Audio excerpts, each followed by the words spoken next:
Okay, welcome to the SIA webinar. As you know, SIA Socioeconomic Insights and Analytics एक नई organisation है जो मैंने पीआईडी से निकल के दोबारा शुरू की है, क्योंकि पीआईडी पॉलिटिकल हो गया और पीआईडी का काम तकरीबन ज़ाया हो गया। तो हमने कहा कि करें कोशिश कि एक थिंक टैंक ऐसा हो, थिंक टैंक कहना बहुत बड़ी बात है, अभी तो कुछ नहीं बना, ऐसा हो कि जहाँ के एक पब्लिक कन्वर्सेशन जारी रहे और बहुत सारे अच्छे लोगों के साथ, पाकिस्तान में अच्छे लोग हैं ये नहीं कि नहीं है, उनको ढूंढना पड़ता है और उनसे बात करनी पड़ती है। तो सिया आपको इंशाल्लाह ये लाता रहेगा। यूट्यूब वीडियो हमारा है, उसका नाम है हक इकोनॉमिक्स, उसको फॉलो करें। सिया का जो ट्विटर हैंडल है सियालिटिक्स है, फेसबुक लिंक्डइन पे सियालिटिक्स है। तो आज I am very proud to give you a young leader of Pakistan who, mashallah, has made a name for himself, Asad Umar Saab. Now, Asad Umar Saab, you all know, I don't need to introduce him. But very briefly, he has led Engro, which is a very big, one of our biggest private companies in the country. In fact, the leader of the private pack in Pakistan. Asad Umar has also been leading the Pakistan Business Council and has been in many leading positions, including many committees, etc. वो नहीं मैं report करता आपको, पर जिनकी जो सबसे बड़ी बात है, जो आप सबको पता है कि ये इस्लामाबाद के एमएनए भी थे और ये माशाल्लाह he fought 2 elections very successfully, and he also became the finance minister and the planning minister of Pakistan. These, you will agree with me, are 2 important positions for policy making. तो आज मैंने इनको बड़ी मुश्किलों से पकड़ा है। मैंने कहा असद साहब, you owe Pakistan nothing, just के आप हमें समझाएं कि ये मुल्क क्या होता है। आपको पता है ये वीडियोस हम समझाने के लिए करते हैं, ये नहीं कि हम कोई हमारा कोई पॉलिटिकल एंगल होता है। तो असद साहब से पूछना है कि हमें पाकिस्तान की इकोनॉमी के बारे में समझाएं और हम इस पर डिबेट करें।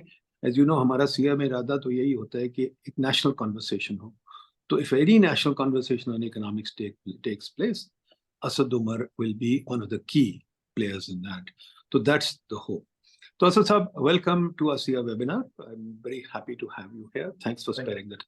Thank you, Doc. I'd like to dive straight in without any formalities. Before you ask me the first question, मैं एक अपनी desire express कर दूं कि during the rest of this conversation हमने आपकी थोड़ी सी credibility restore करनी है जो dent हो गई है by your calling me young. So as we proceed, hopefully we achieve that. Thank you. ये Einstein's theory of relativity है. You're young where I stand. Well said. Theory of relativity में माशाल्लाह नहीं. Asad Saab, you still have a long future, and I hope you will come back into some position where you can change our lives. Because I think एक चीज तो हम agree कर सकते हैं, Pakistan needs change, and a very big change. हमें तो मेरा पहला सवाल यहीं से शुरू करना है, मैंने डाइव यहीं से करना है, डीप डाइव। कि असद साहब, मेरा तो ख्याल है, मुझे लोग बड़ा कहते हैं तुम डिस्पोंडेंट हो, तुम डिप्रेस्ड हो वगैरह। मेरा तो ख्याल 77 साल से हम फेल कर, मैं किसी एक हुकूमत पे नहीं डालता। माशाल्लाह आया वो भी फेल कर गया, इलेक्शन आई वो भी फेल कर गई। मैं फेलियर इस तरह गिनता हूँ कि हमारी इकोनॉमी वहीं की वहीं खड़ी है। हमने यस कुछ थोड़ा बहुत प्रोग्रेस की, ये भी नहीं कहता नहीं किया, सड़कें बन गई, ये हो गया वो हो गया, बट IMF के पास हम बार बार जाते हैं। 77 साल से हम IMF को, जिसको मैं कहता हूँ emergency of ward of the world, उससे हम निकले ही नहीं। तो मैं आपसे सिर्फ ये पूछना चाहता हूँ, इसकी क्या वजह आप बताइए। बिल्कुल आपने सही कहा डॉक के हम जो हैं कलेक्टिवली अगर हम देखें relative to the rest of the world, we are clearly a failure. On an absolute basis, बिल्कुल आपको progress नजर आएगी, लेकिन on a relative basis, we'll all have to admit that we have continued to fall behind the rest of the world. As I keep on saying, सिर्फ ये बदलता है कि अब कौन सा मुल्क पाकिस्तान से आगे निकल गया। मेरे ख्याल में उसकी देखें एक तो बहुत सारी टेक्निकल वजूहात जो आप मुझसे बहुत बेहतर बता सकते हैं from a pure economic point of view, कि आपके सेविंग्स रेट लो हैं, आपकी एक्सपोर्ट्स जो हैं they are not competitive in the world, blah blah blah, बहुत कुछ है। लेकिन if you ask me from my politico economic experience, हमारा जो स्ट्रक्चर ऑफ गवर्नेंस है ना, हम उसको क्योंकि सेटल ही नहीं कर सके हैं, तो हमारा इस वक्त हम एक निज़ाम के तहत काम करने की कोशिश कर रहे हैं जो कोई निज़ाम ही नहीं है। देयर इज, अगर हमारे पास 25 साल मोनार्की होती, 25 साल डिक्टेटरशिप होती, 25 साल जेन्युइन डेमोक्रेसी होती, तो मेरे ख्याल में we could have achieved many things. लेकिन जब आपका कोई सिस्टम ही ना हो और वो बार बार डिरेल होता रहे, तो उसकी अपार्ट फ्रॉम अदर कॉन्सिक्वेंसेस उसका एक बहुत बड़ा कॉन्सिक्वेंस ये होता है कि आप शॉर्ट टर्म थिंकिंग से बाहर निकलते ही नहीं। And we'll explore these issues further जरा डेप्थ में जाके बाद में। लेकिन यू नो कि अगर आप फंडामेंटल रिफॉर्म करना चाहते हैं तो unless you have a long term view, ये तो वो चीजें हैं जो बुनियादी पाकिस्तान के फंडामेंटल प्रॉब्लम हैं जहां चंद सालों के बाद आपको बेहतरी होना नजर आएगी। जब आपका पूरा साइकिल ही चंद सालों and most of the time चंद महीनों के ऊपर हो, यू डोंट नो 6 महीने के बाद अब होंगे या नहीं होंगे, तो किसने लॉन्ग टर्म थिंकिंग करनी है, कौन सी कंसिस्टेंट डिसीजन मेकिंग होनी है? That to me is the heart of the problem. Sorry, इस पे मैं थोड़ा सा इंटरजेक्ट कर दूं। देखिए, ये भी एक अल्टरनेटिव, मैं तो एकेडमिक हूं तो I deal in alternative explanation. हम तो बार बार दूसरी तरफ से प्रॉब्लम देखते हैं। दूसरी तरफ से अगर प्रॉब्लम देखें तो हुकूमत आ जाती है, हुकूमत जैसे आके बार बार वो पावर में रहना चाहती है, वो अपॉइंटमेंट्स गलत करती है, वो बिजली का निज़ाम ठीक नहीं कर सकती 40 साल से, वो फिर अपने डंडे चलाती है। फिर एक फेल्ड प्रोजेक्ट है पीएसटीपी का निज़ाम, मेरा ख्याल बहुत बड़ा इसमें रिस्पॉन्सिबल है। पीएसटीपी खत्म नहीं कर सकती। तो मैं ये कहूंगा कि अगर हुकूमत एकदम चेंजेस लाए तो कौम खुश हो जाएगी। हुकूमत वेट करती रहती है चेंजेस लाने पे। अब देखिए, अर्जेंटीना में मिलाई आया, उसने आते साथ 50 डिपार्टमेंट फायर कर दी, लाख वर्कर्स फायर कर दिए। ट्रंप आ रहा है, उसने एलन मस्क को लगा दिया। हमारे यहाँ ये क्यों नहीं होता? अगर ये हो तो क्या चांस है कि हम ज्यादा लॉन्ग टर्म सर्वाइव करेंगे? या बट आपने जो दोनों एग्जांपल्स दी ना, खासतौर पर अमेरिका की जो एग्जांपल आप दे रहे हैं, वो एक स्टेबल पॉलिटिकल गवर्नेंस स्ट्रक्चर के अंदर हो रहा है। जो इलेक्शन जीत के आ रहा है उसको पता है कि अब मैंने 4 साल, मेरे पास लीवर्स ऑफ पावर हैं और एक्चुअल डिसीजन मेकिंग पावर मेरे पास है। हमारे सिस्टम के अंदर, मैं सिर्फ आपको 2008 से आगे की एग्जांपल अगर दूं कि जब जनरल मुशर्रफ फेड आउट हुए और उसके बाद पहले पीपल्स पार्टी की गवर्नमेंट आई, उसके बाद पीएमएलएन की गवर्नमेंट आई, फिर पीटीआई की गवर्नमेंट आई और उसके बाद पीडीएम की गवर्नमेंट आ गई। ये सारी पार्टीज बदलती रही। इस सारे पीरियड में जस्ट अखबार उठा के, you should get some young researcher to do this, just read the headlines of the newspaper. मेरे ख्याल में कोई भी पीरियड ऐसा नहीं था जहां 6 महीने से ज्यादा आपको ये नजर खबरें ऐसी लगती हो कि ये गवर्नमेंट जो है ये अभी सरवाइव करेगी। सो जहां पर आपकी इतनी अनसर्टेनिटी हो, इन्वेस्टमेंट डिसीजन अगर प्राइवेट सेक्टर के पॉइंट ऑफ व्यू से देख लें, investment decisions are all taken with future in account, और जितना आप अनसर्टेनिटी बढ़ाते चले जाएंगे उतना डिस्काउंट रेट मेरा बढ़ता चला जाएगा। And that's true for all decisions, not just the private sector decisions. So therefore in my opinion, जो मेरी लर्निंग जो है इसके अंदर, जब तक ये फंडामेंटल हम प्रॉब्लम रिजॉल्व नहीं करेंगे, यार हमने जमहूरियत होना है तो भाई जमहूरियत हो जाए, फिर जेन्युइन चलिए, इस पे डेमोक्रेसी चले बनो। जाते हैं, इस पे चले जाते हैं, इस तरफ चले जाते हैं। हमने इस पे थोड़ी सी रिसर्च की थी, जमहूरियत क्यों नहीं जाती। फॉर एग्जाम्पल, छोटी सी जो हमने डिस्कवर किया था, हुकूमत चलती 30 साल, 3 साल है। 3 साल में हम हमारा सांस फूल जाता है। इस पर ही तो मेरा ख्याल 1 साल में ही फूल गया। अभी कंटेनर में बैठा हूँ और इंटरनेट बंद हो रहा है वगैरह वगैरह, तो हमारा सांस फूल जाता है। हम कहते हैं यार खुदा के वास्ते बाहर जाओ। तो ये हुकूमत की तरफ से भी होता है, हमारी तरफ से भी होता है, पब्लिक की तरफ से। मैं नहीं बात कर रहा, बाकी इस्टेब्लिशमेंट तो अपनी तरफ है, पब्लिक की तरफ से भी हम थक जाते हैं। यार खुदा के वास्ते कंटेनर बंद करो, खुदा के वास्ते हमें इंटरनेट दो, खुदा के वास्ते हमें सांस लेने का मौका दो। अब फूड पेंडा वाला रो रहा है, वो इन ड्राइव वाला रो रहा है बेचारा कि मेरा इंटरनेट चला जाता है। तो ये भी तो चीज है कि अगर हम 3 साल हुकूमत की टर्म कर दें। दूसरी चीज जो हमने लिखी थी कि टर्म लिमिट्स लगा दे। एक दफा टर्म लिमिट्स लगी थी, हम टर्म लिमिट लगा दें, जो बार बार आ जाते हैं। मैं तो कहता हूँ तीसरी चीज फैमिली लिमिट भी लगाते। मैं तो कहता हूँ चौथी चीज इलेक्शन का। तो आप इनमें से क्या कहेंगे, डेमोक्रेसी को कैसे पुख्ता करें? देखिए, नहीं doctor, I would tend to disagree with you on that. हाँ, बिल्कुल सही है कि जब गवर्नमेंट आती है, पाकिस्तान हैज सीरियस इश्यूज, और जो भी गवर्नमेंट आती है वो एक्सपेक्टेशंस पूरी तरीके से मीट नहीं कर रही होती। दैट इज एब्सोल्युटली करेक्ट, चाहे किसी भी गवर्नमेंट को उठा के देख लें। एक्सपेक्टेशंस से रियलाइजेशन जो है वो उसमें गैप होता है। लेकिन अवाम जो है वो तो जाके सिस्टम को डिस्टर्ब नहीं करते ना। इस वक्त जो आपने सारे सिम्टम्स की बात की, जो इस्लामाबाद की इस वक्त सिचुएशन है, कंटेनर लगे हुए, सब कुछ हो रहा है, कल हो सकता है वहां पे टियर गैस शेलिंग हो रही हो, ये सब जो है, these are all symptoms of a broken system. ये सिस्टम की ही फेलियर की तो एग्जांपल दे रहे हैं, which means the system is not working. If your system was, you come in, मुझे उसमें कोई बहुत बड़ा इशू नहीं है, 3 साल हो, 4 साल हो, 5 साल हो, I don't think that's a big issue for me. जो कुछ भी हो वो डिफाइंड एक सिस्टम के तहत हो, everybody know rules of the game, आपको पता है ये इकोनॉमिक डेवलपमेंट के एक बहुत ही इंपॉर्टेंट प्रिंसिपल जो है वो ये है कि all the players should know what the rules of the game they are playing with and they should be enforceable. So जब तक जिस तरीके से इकोनॉमिक कॉन्ट्रैक्ट्स के अंदर अगर वो मिसिंग होगा तो आपकी इकोनॉमिक एक्टिविटी जो है वो हर्ट होती है। इसी तरीके से पॉलिटिकल सिस्टम के अंदर अगर रूल्स ऑफ द गेम ही नहीं फॉलो हो रहे और वो इन्फोर्सेबल ही नहीं है जो रूल्स ऑफ द गेम भी है, तो उसका कॉन्सिक्वेंस आपको नजर आएगा, which is So what what are the fundamental changes that you would suggest? Sir, Supposing you became the prime minister, what are the absolute changes you would try and make sir in मेरी the political system?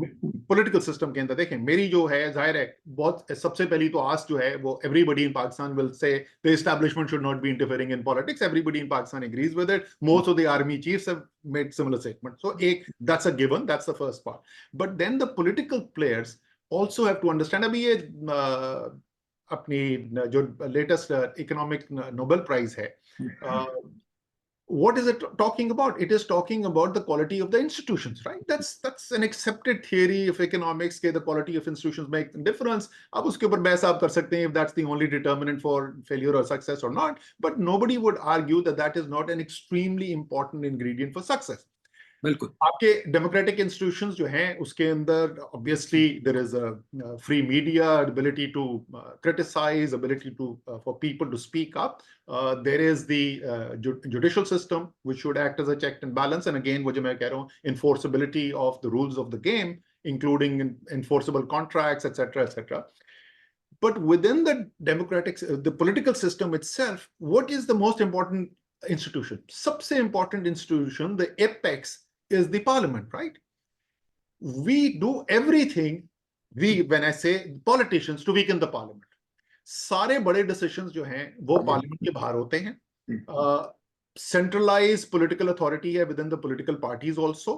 So kitchen cabinet will sit, and that kitchen cabinet में discussion करके the big man or the big woman, whoever it is at that point in time, will take a decision, and the parliament will then be asked to rubber stamp it, right? That's one part of it.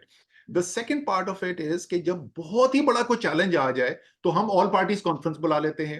यार all parties conference is the dam parliament ना, सारी parties तो वहां पे बैठी हुई है। सो वहां पर आपकी then institutionally have we empowered it to really play the role that it should be playing, both in terms of legislation and as a balance on the government, right? क्या वहां पर high quality paid research staff है? क्या doctor Nadeem ul Haq के train किए हुए बच्चे वहां पर बैठे हुए हैं पेड सैलरीज के साथ with a future good career there, who are able to independently evaluate the performance of the government and the legislative proposals which are coming in, so that there is a real debate that takes place with a clash of ideas? No, it doesn't. And I can go on and on. I can give you many other examples of that. So strengthening the institutions of democracy and respecting the institutions of democracy and respecting a democracy is a messy affair. Democracy में neat clean सब कुछ खुश everybody happy नहीं होता, so you have to be willing to live with that.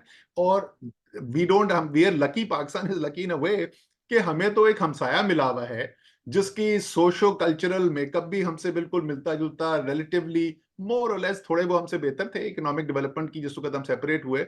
And look at the mess their politics has been, but because political system में continuity थी, they have delivered economic well-being to their citizens, which we have not been able to do. So learn from your neighbors at least. मैं जो देखता हूँ हमारे parliamentarians, मुझे दो दफा कमिटीज पे बुलाया, मैं देखता हूँ हमारे पार्लियामेंटेरियंस इकोनॉमिक्स में इंटरेस्टेड ही नहीं है।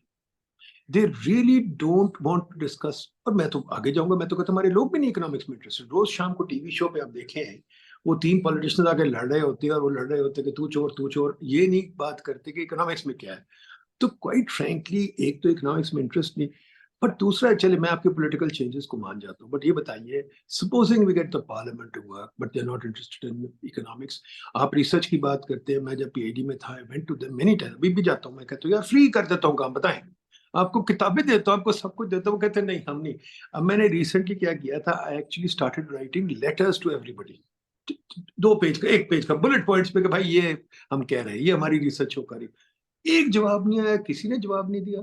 अच्छा, अब मसला ये है जो मैं आपसे सवाल पूछना चाहता हूँ कि अगर आप आ जाए इस तरफ कि इकोनॉमिक्स में क्या किया जाए, आईएमएफ से हम कैसे छुटकारा पाए। अब if you again came into power, Right. IMF से छुटकारा मेरा ये नहीं मतलब कि 3 महीने 2 महीने के लिए, मैं कह रहा हूँ इंडिया ने 91 में Permanent. मनमोहन सिंह ने कहा था भाई खुदा हाफिज, इंडिया वापस Permanent. नहीं गया। मैं IMF में रहा हूँ, मुझे IMF से कोई दुश्मनी नहीं है, बट पॉइंट ये कि वो इमरजेंसी वार्ड में ना आप जाना चाहते ना मैं जाना चाहता हूँ। इमरजेंसी वार्ड जो बार बार जाते हैं और भंगड़े डालते हैं, ये क्या बात? बिल्कुल सही सर, बहुत वैलिड क्वेश्चन, और बिल्कुल आपने सही कहा कि आईएमएफ का ये काम भी नहीं है ना। IMF is the emergency ward. IMF ने आपकी बाईपास करके, सर्जरी करके आपको मरने से बचाना है। ये आईएमएफ का काम नहीं है कि उसके बाद आपको जिम में लेकर जाए और आपके मसल्स बिल्ड करे और आपको ट्रैक पर दौड़ा दौड़ा के आपकी एरोबिक कैपेसिटी बिल्ड करे ना। सो सिमिलरली जो आप परमानेंट एक छुटकारा चाहते हैं आईएमएफ से, वो सिर्फ आईएमएफ प्रोग्राम को बड़े अच्छे तरीके से, बड़े डिलीजेंटली इंप्लीमेंट करने से भी नहीं होगा, because of the disruption that we already talked about. I won't spend more time on it. हम वो भी नहीं इंप्लीमेंट करते ना, बिकॉज इतनी वो शॉर्ट टर्म सर्वाइवल की होती है उनका। वो बिजली की प्राइस बढ़ा दी तो इधर तो खबरें ये आ रही हैं कि शायद गवर्नमेंट फारिग होने वाली। But even if it diligently, that program is not designed to provide you long-term sustainable growth. So आपको growth drivers identify करने हैं, और this work, doc, we did some work on this.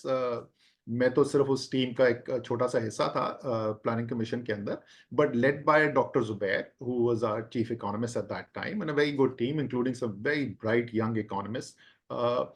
एक हमने पेपर बनाया और हमने प्राइम मिनिस्टर के पास लेके गए, and the reason for that, उसको बैकग्राउंड बता दूं। प्राइम मिनिस्टर ने जब मुझे कैबिनेट में, I left the cabinet, energy ministry में नहीं ले रहा था, तो जब मुझे प्लानिंग दी तो उन्होंने मुझे बुलाया। उन्होंने कहा यार मुझे ये बताते हैं कि ये 60s में जो है वो प्लानिंग कमीशन करता था, लॉन्ग टर्म प्लानिंग। तो हमने रूल्स ऑफ बिजनेस निकाल के देखे। रूल्स ऑफ बिजनेस बिल्कुल ये कहता है ये प्लानिंग कमीशन का काम है, राइट? बिल्कुल। So we worked on it, and वो हमने अप्रूवल लिया, and I just give you the gist of what we had done. और वो अप्रूवल लिया हमने 22 फरवरी 2022 को। तो उसके कुल 2 हफ्ते बाद वोट ऑफ नो कॉन्फिडेंस आ गया था। तो प्राइम मिनिस्टर ने तो अप्रूव कर दिया, बट उस पर काम आप समझ लें कि एक दिन में नहीं हुआ। What it was based on, basically it was drawing on Ricardo Hausmann का model, right? Economic complexity index. Basic problem Pakistan का ये है, मैं अगर एग्जांपल दे दूं जो हमने उस प्रेजेंटेशन के अंदर भी यूज की थी, कि 2000 से 2019 का हमने डेटा उसके अंदर प्लॉट किया। तो दो structure of Pakistani, sorry, let me step back because some of the people who are listening to this may not know what we're talking about. Basically what it says is कि economy में जितनी ज्यादा चीजें आप produce कर सकते हैं और जितनी कॉम्प्लेक्स चीजें आप प्रोड्यूस कर सकते हैं, उतनी ही आपकी ability to have sustainable high income. इस पे मैं थोड़ा सा अगर ऐड कर दूं Sure. कि ये बहुत पुरानी, जब मैं शिकागो में था तो मेरे उस्ताद ने और मेरे क्लासमेट ने एक ग्रोथ मॉडल को डिसरप्ट किया। हम अभी तक बैठे हुए हैं पुराने मॉडल में, वो जिसको मैं कहता हूँ हक हैग मॉडल, कि पीएसटीपी चलाओ और डॉलर मांगो और ग्रोथ होगी। वो पुराना मॉडल था। रॉबर्ट लुकस और पॉल रोमर ने ये कहा भाई, उसने यही कहा कि poor countries don't have an object gap, they have an idea gap. के ऑब्जेक्ट्स तो मिल जाते हैं, खरीद सकते हैं, सड़कें, बिजली, पर आइडियाज आपके कहाँ है? तो उस पर बिल्ड करके जो हाउसमैन ने ये लिखा था, भाई आइडियाज जो है वो गुड्स में कैप्चर होते हैं। जो कंट्री गूगल बना रहा है वो बहुत आगे निकल रहा है, जो कंट्री इलेक्ट्रिक कार्स बना रहा है बहुत आगे निकल रहा है। अगर हम धागा बना रहे हैं तो फिर कुछ नहीं होगा, तो धागे से आगे निकल रहे हैं। जी बिल्कुल सही। अच्छा, और आपने वो, एंड ऑब्वियसली हम बहुत ज्यादा टेक्निकल डिटेल में नहीं जाएंगे उसके, रिवील कंपैरेटिव एडवांटेज और ये वो सब, लेकिन ये बुनियादी सी चीज है। आपने ज्यादा से ज्यादा complex knowledge based products and services produce करनी है, और आप जो है वो तरक्की करते चले जाएंगे और आपकी इनकम लेवल्स बढ़ते चले जाएंगे। 2000 से 2019 Pakistan versus Vietnam. Vietnam sitting at an economic complexity index score of 100 in 2000 and Pakistan sitting at 93. 19 साल गुजरने के बाद वियतनाम जो है वो 100 से 56 पे आ गया। And the lower the score that means the higher the level of complexity in your economy. So आप वो 100 से 56 पे चले गए। पाकिस्तान 2000 से 2019 में 93 से स्टार्ट होके 93 पे एंड हुआ। So therefore the structure of your economy is not changing, the kind of products that you're producing is not changing. So what is happening is कि पाकिस्तान तो लगभग $300 बिलियन की इकोनॉमी है, दुनिया जो है वो लगभग 100 ट्रिलियन डॉलर की इकोनॉमी है ना, वो समुंदर है, हम एक छोटा सा तालाब है। जब तक आप उस समुंदर और में, कंपनी अगर आप देखें, कंपनियां देखें, एप्पल और इनविडिया $3.5 ट्रिलियन की हो गई है। वो जो है इवन टाटा कंपनियां तो 360 बिलियन का हो गया। और अब तो बड़ी ही शर्मिंदगी की बात होने वाली है very soon. Elon Musk himself as a person, आप तो कंपनी की बात करें, इलॉन मस्क का net worth is going to exceed Pakistan GDP. So आपने जो दुनिया में आज प्रोडक्ट्स एंड सर्विसेज मांगी जा रही हैं, and the more higher value added products and services that you can produce the better off you are. आप तो प्रोड्यूस ही नहीं कर रहे जो दुनिया को आज चाहिए। And talk a little bit more about it आपकी इजाजत से आगे, कि स्पेसिफिकली हमने इसमें जो चाइना का केस स्टडी किया था। अच्छा, तो अब आपने उसका नतीजा क्या निकला? उसका नतीजा ये निकला कि इस 19 साल के पीरियड में वियतनाम की एक्सपोर्ट 17 गुना बढ़ गई, जबकि पाकिस्तान की एक्सपोर्ट जो है वो सिर्फ 3 गुना बढ़ी। And the consequent impact on, so आपने अपनी इकोनॉमी को, एंड अगेन बिल्कुल आप सही कह रहे हैं, वो 5 ईयर का जो मॉडल है स्टैटिक, और उसमें आप लिख देंगे इतनी फर्टिलाइजर प्रोड्यूस, भाई ये वो मॉडल था जब सब कुछ सेंट्रलाइज था, everything, the power was with the state, production control was in the hands of the state, and state में भी the federal government controlled everything. तो बिल्कुल बड़ा अच्छा था। आप पी ब्लॉक में सेक्रेटेरिएट में बैठे हैं, डॉक्टर नदीम उल हक का पुराना दफ्तर या असद उमर का पुराना दफ्तर, और वहां से बैठ के 5 साल का पूरा मैप बना ले। इन एन इकोनॉमी जहां पे half the things have already been devolved to the provinces, agriculture is provincial है, industry is provincial है, etc. And almost everything is in the hands of the private sector. Doing these statistical tables is a meaningless exercise.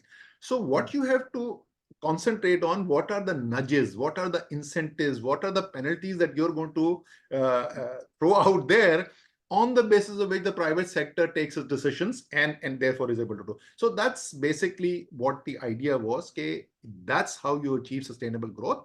अच्छा, China का जो मैं आपको एक specific example दे रहा था, हमने कहा यार जरा सा स्टडी करते हैं कि सबसे हमारा शहद से मीठा, हिमालय से ऊंचा और समुद्र से गहरी हमारी दोस्ती है, तो उस दोस्ती का इकोनॉमिक इंपैक्ट हम पे क्या हो रहा है। ये इकोनॉमिक इंपैक्ट नहीं कि उन्होंने आपको कर्जा कितना दे दिया, या वो $3 बिलियन का जो डिपॉजिट था वो रोल ओवर कर दिया, वो तो पूरी वो सपोर्ट करते हैं। बट ट्रेड के अंदर क्या हो रहा है, पाकिस्तान की एक्सपोर्ट जो आपने बढ़ानी है, and obviously you know this doc, के हमारी जो ग्रोथ है वो बैलेंस ऑफ पेमेंट्स कंस्ट्रेंट है। जैसे ही आपकी ग्रोथ बढ़ती है, आपकी इंपोर्ट्स बढ़ती हैं, बिकॉज आपकी exports as we state because of the structure of the economy बढ़ती नहीं है, करंट अकाउंट डेफिसिट बढ़ना शुरू होता है, आपका पटाखा बोल जाता है, रिजर्व गिरते हैं, back to IMF, right. So getting your exports up is critical. So जरा देखें इस जो सबसे क्रिटिकल चीज है उसमें चाइना हमारी कैसी मदद कर रहा है। तो हमने कहा कि जी ऐसा करते हैं कि चाइना की टोटल इंपोर्ट्स को देखते हैं, वो उस वक्त को $2.3 ट्रिलियन की उनकी इंपोर्ट्स थी।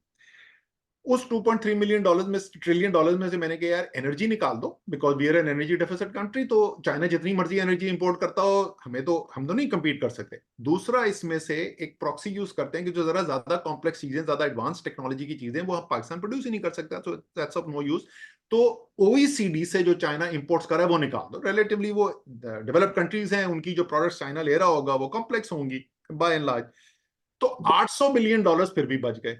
उस $800 बिलियन के अंदर हमने कहा कि यार पाकिस्तान का GDP share non OECD, non oil exporting countries के अंदर कितना बनता है, और चाइना जो इंपोर्ट्स कर रहा है उसमें पाकिस्तान का शेयर कितना बनता है, again non energy products, non OECD imports.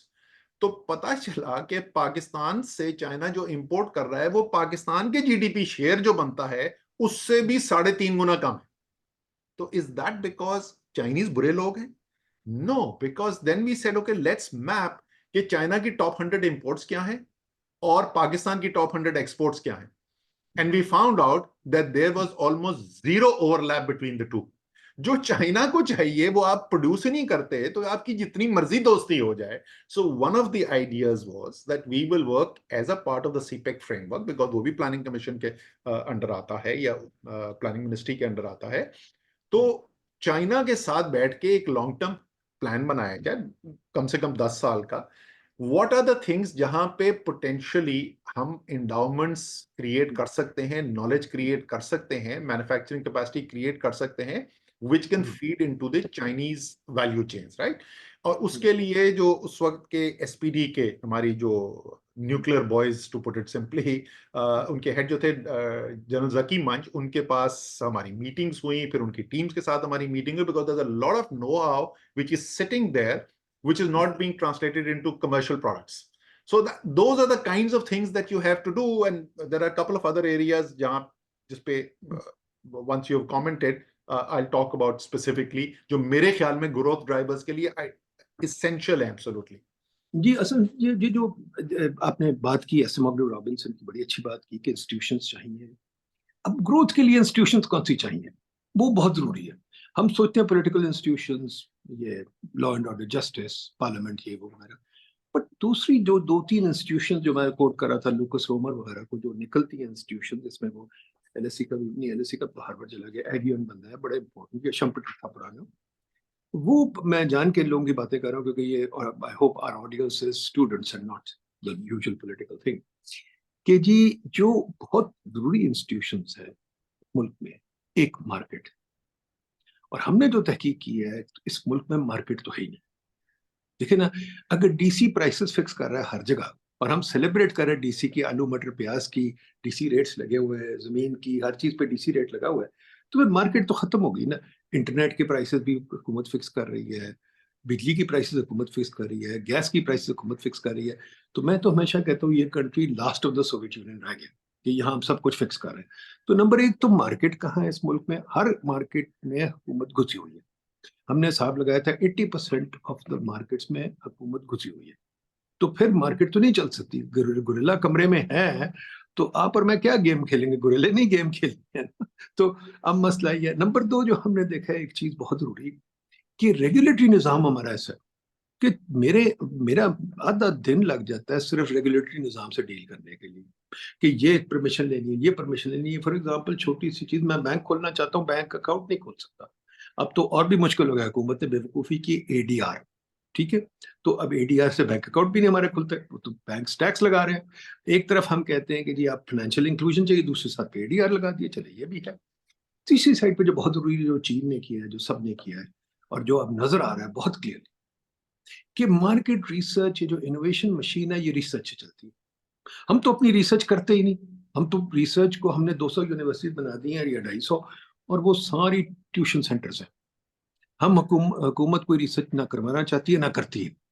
और दूसरी चीज ऐसा है कि मैं अगले दिन देख रहा था, बैठी हुई है, कुछ नहीं कर रही, 1000 जो इंस्टीट्यूशन खुली हैं सारी फारिग है। मैंने बड़ी दफा कहा कि भाई मुझे इवेल्युएट करने दो, इनको इवेल्युएट नहीं करने देते। अब मसला ये है कि जिस मुल्क में रिसर्च कोई नहीं, तो आप कैसे आगे बढ़ेंगे? हुकूमत बिजनेस में गया, R&D बिजनेस में कोई नहीं, R&D बिजनेस में जीरो तकरीबन है। छोटी मोटी देख लेते हैं, बट एक लग्जरी है, इट्स नॉट। तो मुझे सिंपल सी बात बताइए कि इन इंस्टीट्यूशंस के बगैर क्या हम सिर्फ पार्लियामेंट वगैरह बना के चल सकते हैं, या do we need to make this institute? देखिए, कम्प्लेक्सिटी तब आएगी व्हेन यू हैव R&D, और कम्प्लेक्सिटी देखें, एक और भी चीजें बड़ी मजा है। स्टारबक्स कॉफी, ये अब तो खैर उसकी वैल्यू गिर गई है, बट क्योंकि हमने माशाल्लाह अच्छा काम किया है कि उनको बायकॉट किया है। बट एट इट्स पीक, जब वो इसराइल नहीं शुरू हुआ था, it was $100 billion, and they do a lot of research, finding coffee, developing product. McDonald के लिए तो हम R&D को तो रेजिस्ट करते हैं। इसके बाद मैं आऊंगा एक और चीज पे, जी बताइए। ओके जी, आपने दो फंडामेंटल पॉइंट्स रेज किए, एक institutions other than the political institutions which are critical, और उसमें मार्केट का आपने जिक्र किया। सो मैं अब 100% मैं आपके साथ एग्री करता हूं इसके ऊपर। और जो सबसे बड़ा हमारा सेक्टर है, उसकी तबाही की बुनियाद जो है वो है ये कि हमने वहां पे मार्केट इकोनॉमी बनने नहीं दी, और वो एनर्जी है हमारा। एनर्जी में दोनों साइड आप देख लें, गैस देख लें, बिजली देख लें।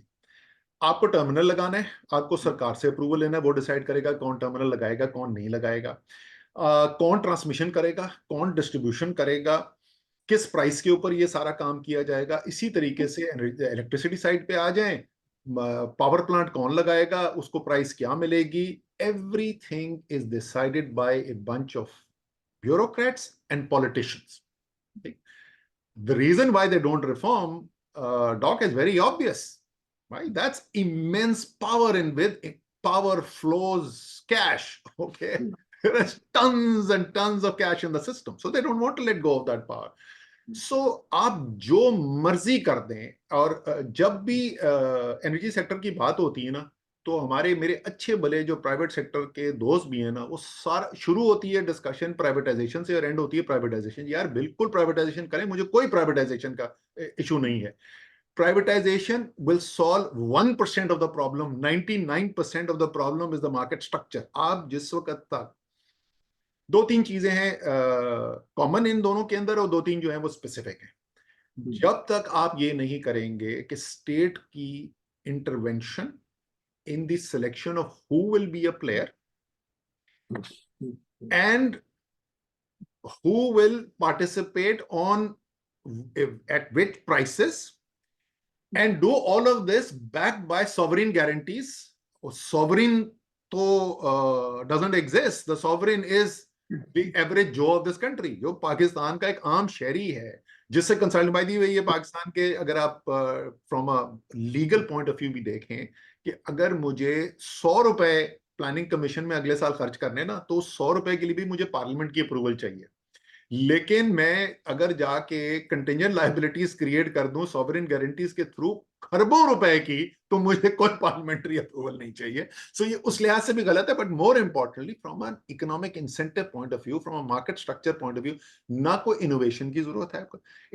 कौन जीतेगा? जीतेगा वो नहीं जो सबसे ज्यादा इनोवेटिव है, जो सबसे बेहतरीन नई टेक्नोलॉजी लेके आएगा, जो सबसे जबरदस्त आइडियाज लेगा, जो रिस्क टेकिंग करेगा। जीतेगा वो जिसकी शाराए दस्तूर के ऊपर सबसे अच्छे कनेक्शंस हैं, सियासतदानों से भी और ब्यूरोक्रेट से भी।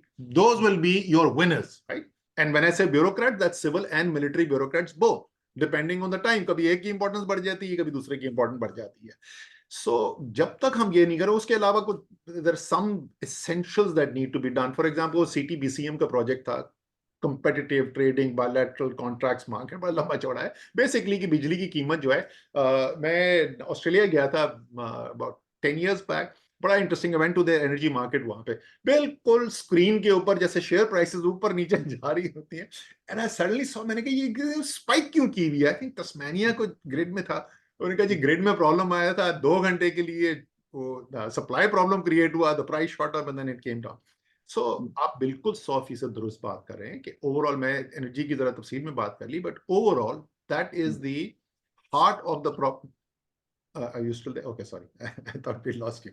So that is the heart of the problem. Secondly, institutions की जैसे आपने बात की, जो आपकी सरकार है, ये भी एक बिल्कुल मिसनोमर है कि एक अच्छी कैपिटलिस्ट मार्केट बेस्ड इकोनॉमी के अंदर हुकूमत का कोई रोल नहीं होता। बड़ा बहुत ही इंपॉर्टेंट, बहुत वाइटल रोल होता है। वो कंट्रोल पैराडाइम वाला रोल नहीं होता जो 1960 में हुआ करता था। बट अगर आपके पास अच्छे क्वालिटी के रेगुलेटर्स नहीं है, अगर आपके पॉलिसी मेकर्स जो हैं वो मॉडर्न इकोनॉमी को नहीं समझते, वो आज के माशरे की अंडरस्टैंडिंग नहीं रखते, तो they will not be able to take the decisions, they will not be able to regulate the industries and sectors the way it needs to be done, and therefore these institutions also need to be strengthened। अच्छा, वो अब civil service का निज़ाम, recruitment, promotion, उसका doctor Ishrat ने बहुत उसके ऊपर काम किया। If you haven't had a session with him, it might be very interesting. Ask Dr. Ishwar to come in and share with you. बेचारे इतनी बड़ी बड़ी किताबें उन्होंने बनाई, not much of it got implemented. But yes, those are the kind of reforms that need to be done, which are not even talked about. अच्छा, आपने पहले एक बड़ी इंटरेस्टिंग कमेंट की थी, और वो ये थी कि अवाम भी इंटरेस्टेड नहीं है।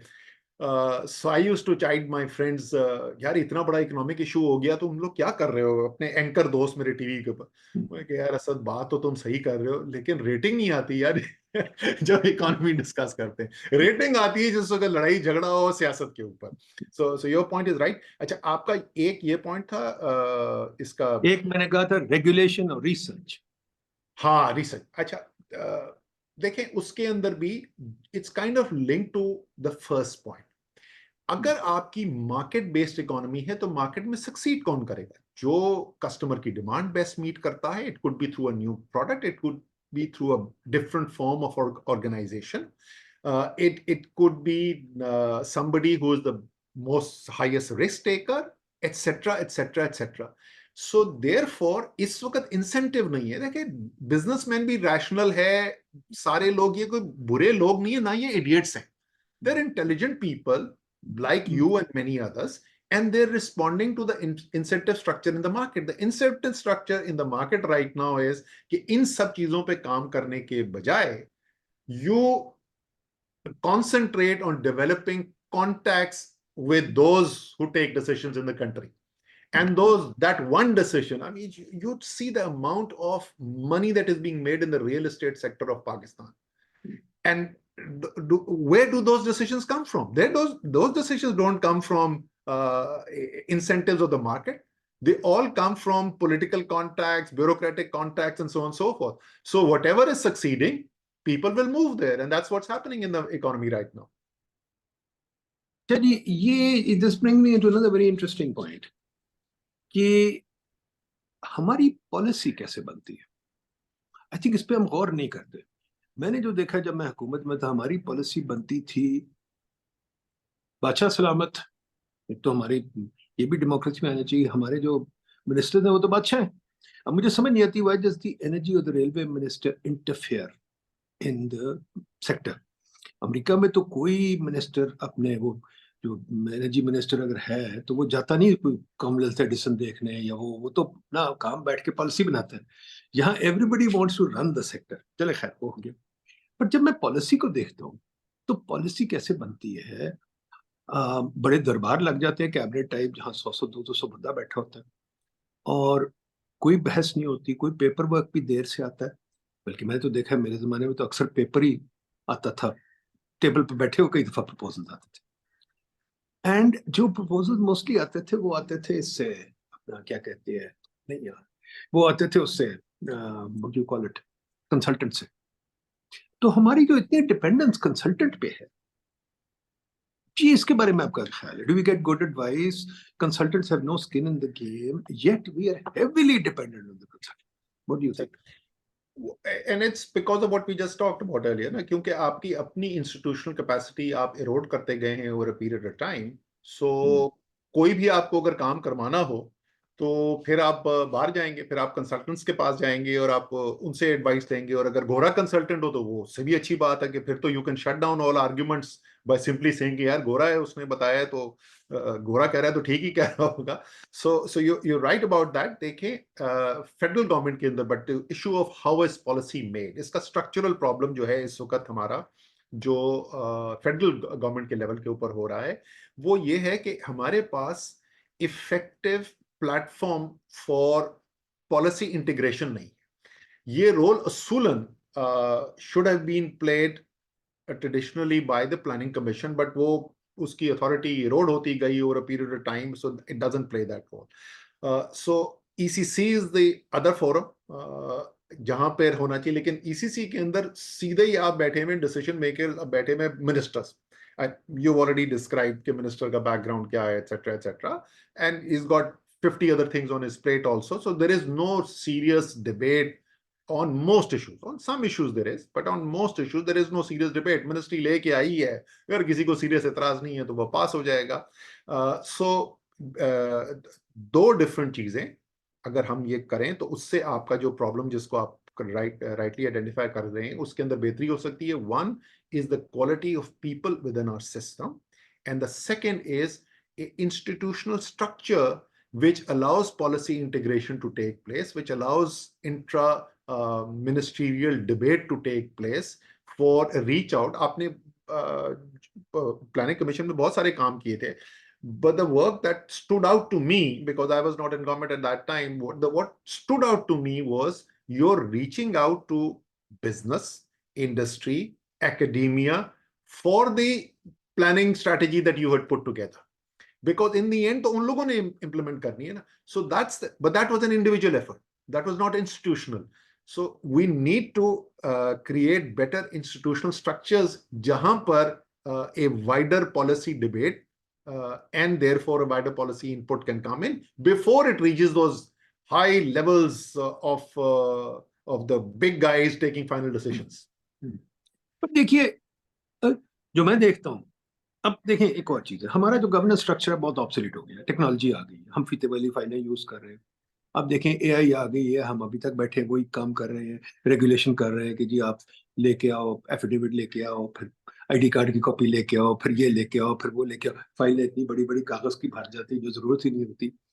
तो एक तो वो मसला है। दूसरा ये मसला है कि planning commission which is suppose to play a central role in government, planning commission को मैंने रजा रबानी साहब को कहा था जब अमेंडमेंट आई थी 18th कि जी प्लानिंग कमीशन को बनाए कोऑर्डिनेशन, वो जो सीसीआई का हेड जो प्लानिंग कमीशन बनाए, inter provincial coordination planning commission बनाए।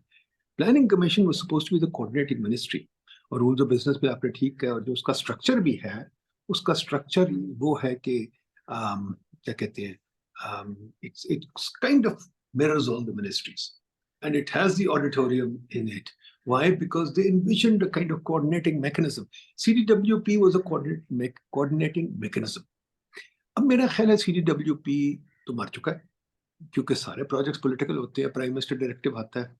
तो ये प्लानिंग के निज़ाम को, क्या हमें प्लानिंग कमीशन, ये मेरे से बहुत लोग पूछते हैं, क्या हमें प्लानिंग कमीशन को अबॉलिश कर देना चाहिए या इसको चेंज करना चाहिए, और कैसे चेंज करना चाहिए?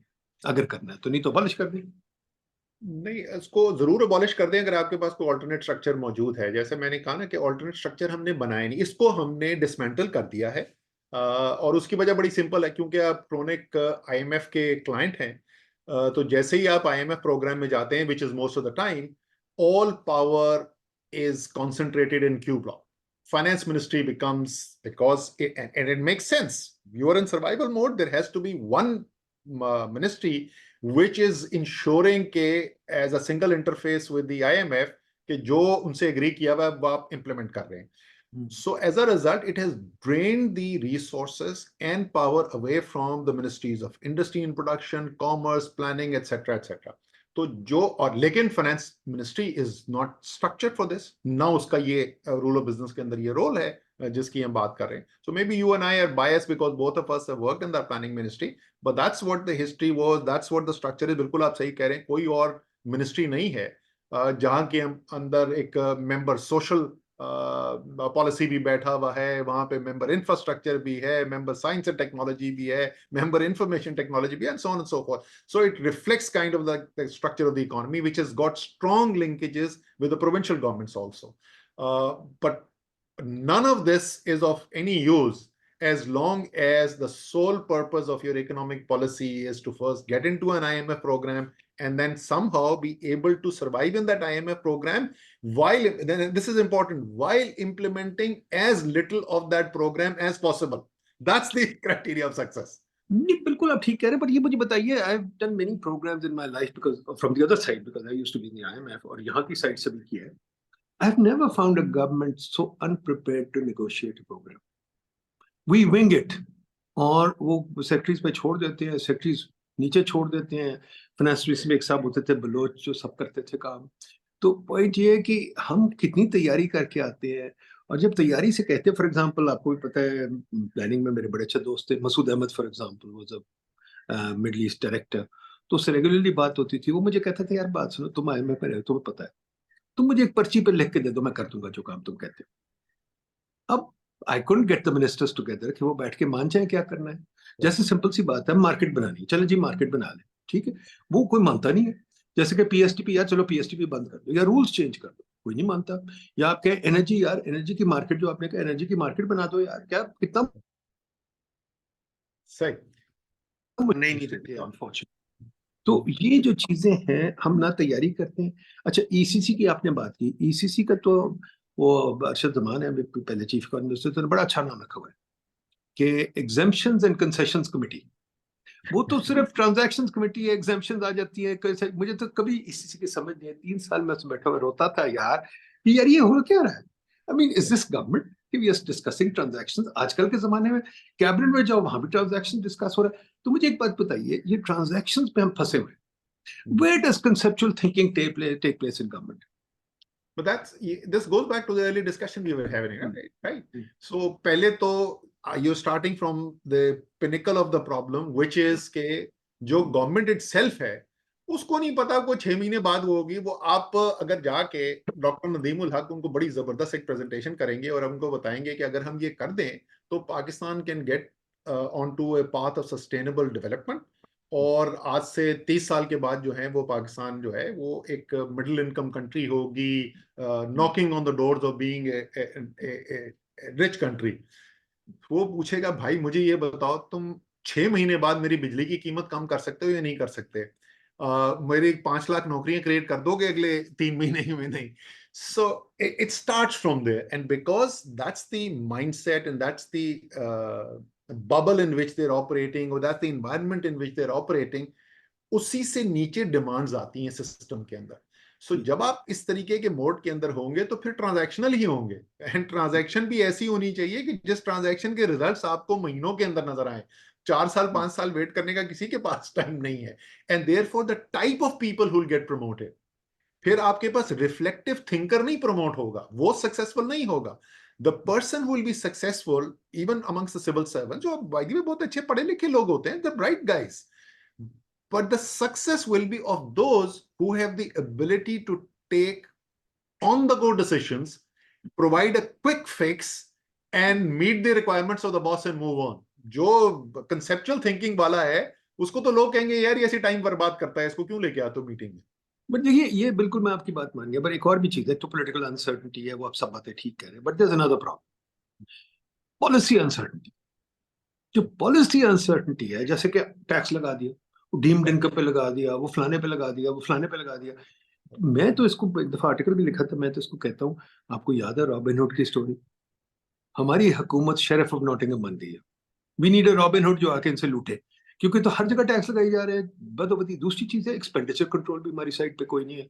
अब देखें ना, हमने ये कंटेनर्स पे 3 अरब रुपया, कल पार्लियामेंट आया था टीवी पे खबर, 3 अरब रुपया कंटेनर पे लगा दिया. अब मैं पार्लियामेंटेरियन से जाके पूछता हूँ, एक दफा मुझे सेनेट कमेटी बुलाया, मुझे जरा ऐसे नाराज भी हो गए. मैंने कहा आप बताइए, आप पार्लियामेंट में बैठे, please tell me, have you looked at the budget, do you have any control on the budget? ये जो 3 बिलियन लगा है, ये कहाँ से आया है? ये जो फलाना आपने 2 बिलियन की सरकारी गाड़ियां खरीदी है पंजाब में, ये बजट में लिखा हुआ था? अगर बजट में लिखा हुआ था तो ये तो लॉ तोड़ रहे हैं, फिर आप लॉ तोड़ने की बात करें. तो मेरा ख्याल एक और चीज है कि बजट हम देखते नहीं, और दूसरी चीज ये बहुत जरूरी है, एक्सपेंडिचर को ना वॉच करते हैं, और टैक्सेशन इधर उधर जाती है. और आपको पता है एक और चीज, इस्लामाबाद में there are 122 regulatory bodies. What are they doing मुझे नहीं पता. इस्लामाबाद में, Islamabad alone, there are 140 training academies. तो हम जो ब्यूरोक्रेट्स ने निजाम बना लिया है, वो कहते हैं जब मैं रिटायर होगा रेगुलेटरी बॉडी बना लो, मुझे 5 साल और मिल जाएंगे, मैं घर भी मिल जाएगा, गाड़ी भी मिल जाएगी. अच्छा चलो मैं रिटायर होगा, चलो मैं एक बना लो प्रोजेक्ट इसका, ट्रेनिंग बॉडी का, फिर एक रिसर्च का प्रोजेक्ट, 1000 रिसर्च इंस्टीट्यूशन है. तो भाई इनको कोई ऑडिट कर रहा है? इशरत साहब ने भी कहा था, आप ठीक कह रहे हैं कि 500 बंद कर दो इदारे. मैं कहता हूँ कोई इदारा बंद किया हमने? आज तक नहीं बंद किया. आपका ख्याल है, आप अगर नेक्स्ट टाइम हुकूमत में कोई इदारा बंद करना चाहेंगे? तो अच्छा ये बड़ी दुख भरी दास्तान है, because that's one of the first thing that I wanted us to work on for whatever reason. उस पे बिल्कुल भी हम प्रोसीड नहीं कर सके. लेकिन डॉक देखें, ये जो आप सारे, these are all systems of fundamentally the same disease ना. जो पॉलिसी अनसर्टेनिटी की बात कर रहे हैं, जब डिसीजन मेकर्स ही बदलते रहेंगे, जब ओरिएंटेशन इतनी शॉर्ट टर्म होगी, अगर आप अगले 10 साल के लिए कोई फैसला कर रहे हैं, so there will be a lot of stability in how you proceed, because over the long run you don't have significant gyrations, right? लेकिन अगर आपका डिसीजन 3 महीने के लिए है, तो अगले 3 महीने के लिए what is important is different from उससे अगले 3 महीने के लिए क्या है, right? So you'll see a lot more gyrations in policy also. So all of these are kind of stemming from the same disease that we are identifying, and these are just the different symptoms of that disease that show up in so many different ways. Let me take you in a different direction. अच्छा, As वैसे मुझे now, एक policy area की specifically बात करनी है आज. वो you will have to let me know के बताएं बताएं, करे करे, ग्रोथ ड्राइवर्स की बात कर. देखें, that is because that's very close to my heart. Trade is one of the big growth drivers for any economy, and regional trade plays a critical role in that. आपकी USMC, अब तो उसका नाम बन गया नेफ्टा का, US, Mexico, Canada, that's about 5% or so of the regional GDP. That's because US GDP is so big, it kind of dwarfs everything else. EU is close to 20%. ASEAN is close to 10%. South Asia, SAARC, is less than 1%. अच्छा, पाकिस्तान इतनी खूबसूरत situation में physically, and these are the kind of decisions that you'll see कि आप अगर finance ministry economy को decision कर रही है, it will not even discuss this issue ना, बिकॉज उसका कंट्रोल ही इसके ऊपर कुछ नहीं है. You are right next to the country with the largest number of people on earth. It's now bigger than China, the number of people there in India. And it's a fast growing economy. It's a big economy getting bigger by the day. Social cultural aapke factors common, language common, khane common. There's so much opportunity. What a bonanza, economic bonanza sitting with you. दूसरा जो उसके अलावा है, उस big economy की access to the rest of the region all runs through you. They want to go to Central Asia, they have to go through you. They want to go to Iran, Turkey, through that to Europe, it runs through you. जब तक हम ये बड़े decisions अपनी structure के लिए नहीं लेंगे, and it gets reflected in the smallest to the biggest things. So the foreign policy trumps everything. And उसके जो इकोनॉमिक, मैं तो कहता था यार किसी से खुदा का वास्ता सिर्फ कैलकुलेट करके सिर्फ कॉस्ट ही बता दो आवाम को कि यार ये जो हमने पोजीशन ली हुई है ऑफ रीजनल ट्रेड, इसकी एनुअल कॉस्ट हमें ये आ रही है, शुड वी पे दैट कॉस्ट? वो जो 18 साल का बच्चा और उसकी इकोनॉमिक अपॉर्चुनिटीज लूज हो रही हैं, आर वी विलिंग टू दे दैट? वो भी नहीं कोई रिसर्च करके दे रहा ना. इसी तरीके से एक छोटी सी चीज आजकल आप देख लें, जो देखने में छोटी सी चीज है जिसने पोटेंशियल तबाही का है, पोटेंशियल इंटरनेट के वो और वीपीएन का जो कंट्रोल का जो इशू खड़ा हो गया. अब वो अच्छी भली उसके ऊपर ग्रोथ आ रही है, 35% IT export, IT and IT related services की एक्सपोर्ट ग्रोथ है हमारी इस साल की. And it is the future for the world. What we are doing, एक शॉर्ट टर्म पॉलिटिकल प्रॉब्लम से डील करने के लिए we are putting at stake the future of the economy of the country. So, and what it does, it all it goes to क्या आपका decision जो है, original of the decision जो है, will it be, starting point will be everything must be tested against what is good for the welfare of the people of the country and the economic well-being of the people of the country or not. That's the heart of the whole problem. And वहां से ये सारे जो हैं significant issues जो हैं वो emanate हो रहे हैं. बिल्कुल सही कहा जी आपने, पर हमने इस पे काम किया हुआ है, काफी लोगों ने काम किया हुआ है. ट्रेड विद इंडिया पे काफी काम किया हुआ है, काफी इसके लॉसेस बताए हुए हैं. तो काफी हॉट टॉपिक था in the last I think 10 years ago. फिर लोगों को इंटरेस्ट मार गया क्योंकि करता ही नहीं काम. फिर एनर्जी पे भी हमने किया हुआ है, हमने हिसाब लगाया. फॉर एग्जाम्पल जैसे रेगुलेशन पे आपको हिसाब बता दिया, हमने हिसाब ये भी लगाया है कि ये जो फॉर एग्जाम्पल जो बात नहीं लोग करते, जो मैं अक्सर बात करता हूँ, जो सरकारी जमीनें संभाल के बैठे हो बाबू अपने घरों के लिए, उसका क्या कॉस्ट है. फॉर एग्जाम्पल इस्लामाबाद ने हिसाब लगाया था $55 billion की इन्वेस्टमेंट आ सकती है. अगेन इन्वेस्टमेंट आती है जब आप रूल्स ठीक बनाए. अगर आप रूल्स प्लॉटिंग के बनाएंगे तो प्लॉटिंग ही होगी, अगर आप रूल्स बनाएंगे अच्छी कंस्ट्रक्शन की, कंस्ट्रक्शन होगी. इसी तरह हमने बाकी शहरों में देखा है कितनी जमीन है जो आप उससे अपना डेट पूरा रिटायर कर सकते हो और इकोनॉमी को रिवाइव कर सकते हैं. फॉर एग्जाम्पल इस जमीन पे आप दुबई बना सकते हैं बहुत सारे, if you do play the game right. अब वो ऑब्वियसली किसी में बैंडविड्थ इतनी नहीं है कि कोई सुने. बट इसके साथ मैं एक और चीज पे आना चाहता हूँ. बड़े क्लियरली आपने बड़ी अच्छी बात की, trade with India, I agree with you totally. But एक और भी तो चीज है कि एक तो पॉलिसी अनसर्टनिटी है, पॉलिटिकल अनसर्टनिटी है, सब चीजें. But comment, go back to your past and grow. जो मुझे एक बहुत तकलीफ होती है, जिसमें आजकल बहुत बात कर रहा हूँ, ये इनको हम कहते हैं सनसेट इंडस्ट्रीज.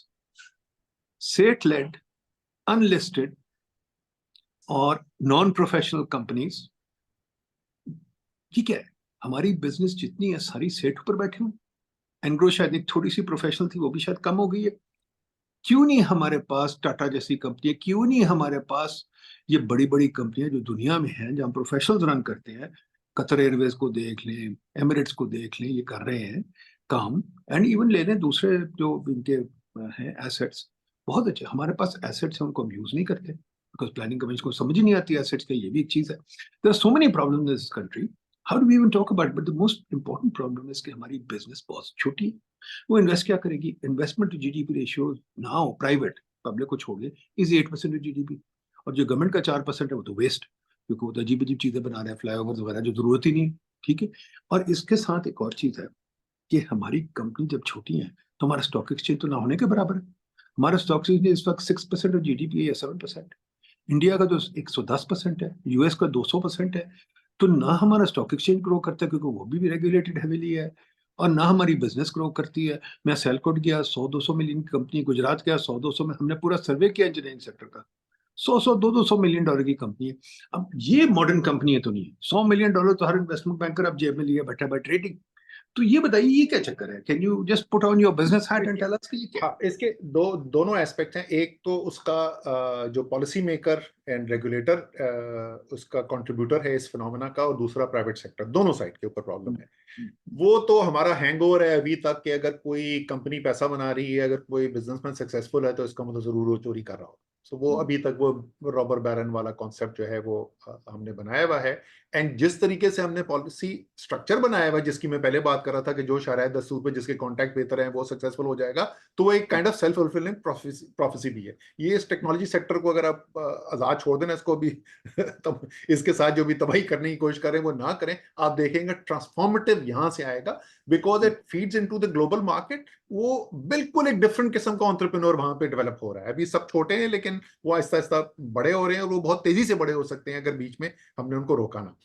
सो एक तो पॉलिसी मेकर का पर्सपेक्टिव है, दूसरा बिजनेसमैन का। मैं आपको एक छोटी स्टोरी बताता हूँ। मैं इस्लामाबाद की फ्लाइट थी, मैं एक बिजनेसमैन जिसकी मैं बहुत रिस्पेक्ट करता हूँ, in my opinion is one of the most enlightened of our business leaders, और बड़ी global exposure and all of that. तो वो मुझे बताता रहा यार, टेक्सटाइल इंडस्ट्री से है, वो बताता रहा कि बांग्लादेश में ये हो रहा है, बांग्लादेश में ये हो रहा है, बांग्लादेश में ये हो रहा है। तो मैं सुनता रहा। मैंने उसके बाद पूछा, मैंने कहा ये बताओ, अगर बांग्लादेश में इतनी जबरदस्त जगह है टेक्सटाइल करने की, तो आप क्यों नहीं बांग्लादेश में जाके शुरू कर लेते?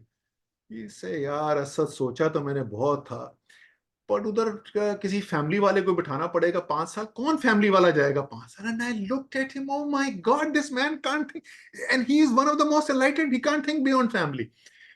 सो वो दोनों एंड के ऊपर हमारे प्रॉब्लम है। हमने अपना साइज लिमिट कर दिया है कंपनीज का, क्योंकि जब आप सिर्फ फैमिली से कंट्रोल करना चाहें, there is only so much growth that you can have. उसके बाद कैसे करेंगे? एंग्रो में हमने ये थोड़ा सा करके दिखाया, और आई थिंक बड़ा उसका पॉजिटिव रिस्पांस भी मिला।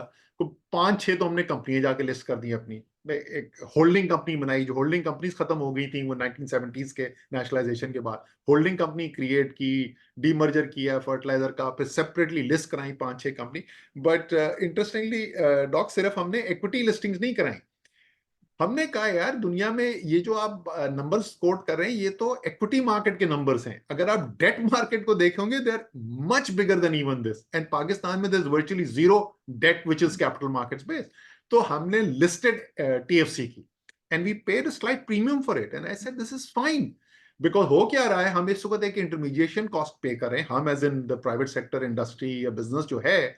बैंक जो है वो डिपॉजिटर से पैसा लेता है, उस पर अपना प्रॉफिट मार्कअप लगाता है, और वो बिजनेस को लेंड कर देता है। सो इफ द बिजनेस को do directly to the guy, वो there is an arbitrage opportunity here. Depositor को आप ज्यादा पैसा दे सकते हैं compare to what the bank is paying, and that still be a lot less than what you are paying to the bank. तो obvious business case है यार। मैं समझ रहा था कि इसके बाद कोई, but you have to think ahead ना, यू हैव टू थिंक 10 साल 20 साल। यू से अच्छा ठीक है, मैं 5 साल प्रीमियम पे करूंगा, मैं ½ % इंटरेस्ट ज्यादा दूंगा compare to what I can borrow from the bank. But जैसे जैसे ये मार्केट डेवलप होती जाएगी, लोगों को कॉन्फिडेंस आएगा, अंडरस्टैंडिंग होगी, I will be able to take this money at a lower price.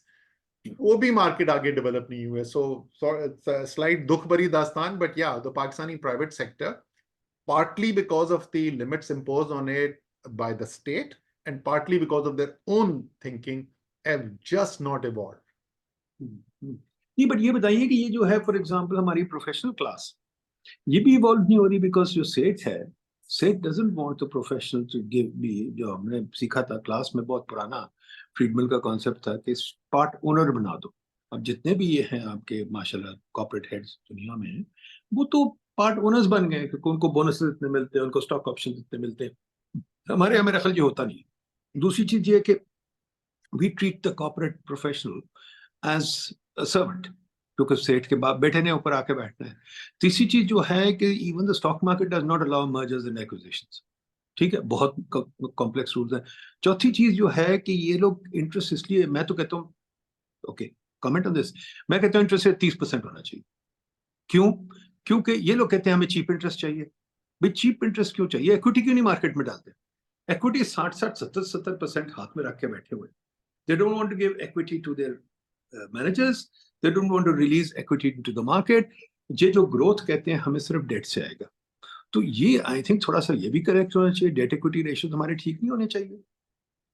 सही सही कह रहे हैं आप। And by the way the first ever SECP approved stock employ stock ownership program भी हमने एंग्रो के लिए अप्रूव कराया, और वो हमारी कंपनी जो नई कंपनीज आई and lot of the youngsters made tons of money, specially Engro Foods वाले really really did well in that, because $70 million investment से $1 बिलियन कंपनी खड़ी कर दी थी, मार्केट कैप था उसका with in a few years.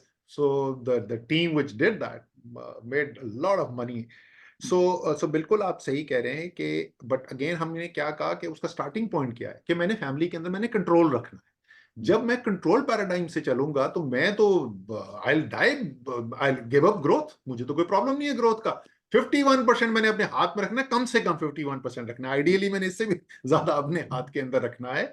So that mind set is acting as a limit to growth. But जैसे मैंने कहा ना, it's also a function, doc, a little bit of the kind of business that you do, right? जो traditional पुराने businesses हैं उसके अंदर इसी टाइप की लीडरशिप आई, जो एंटरप्रेन्योर्स तो है ना, वो उन्होंने बिजनेस अपने स्टार्ट किए, बट वो उस माइंडसेट के लोग सक्सेसफुल हुए।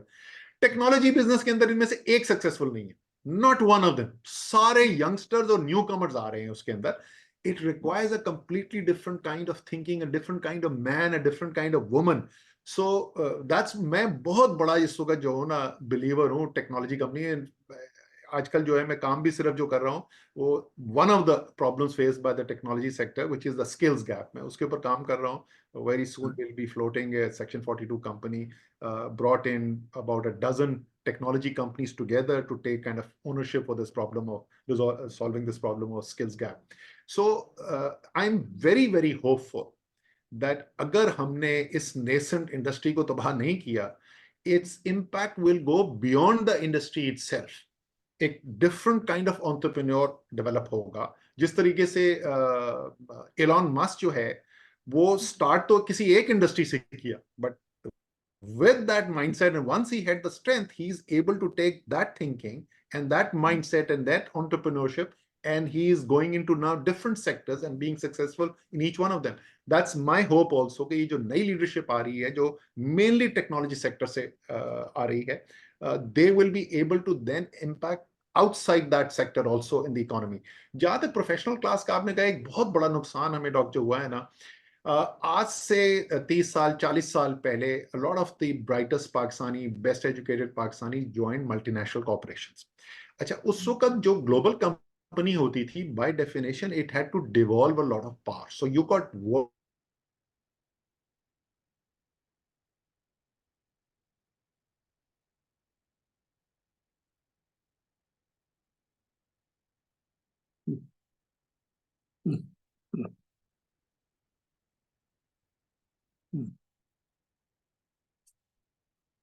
हेलो।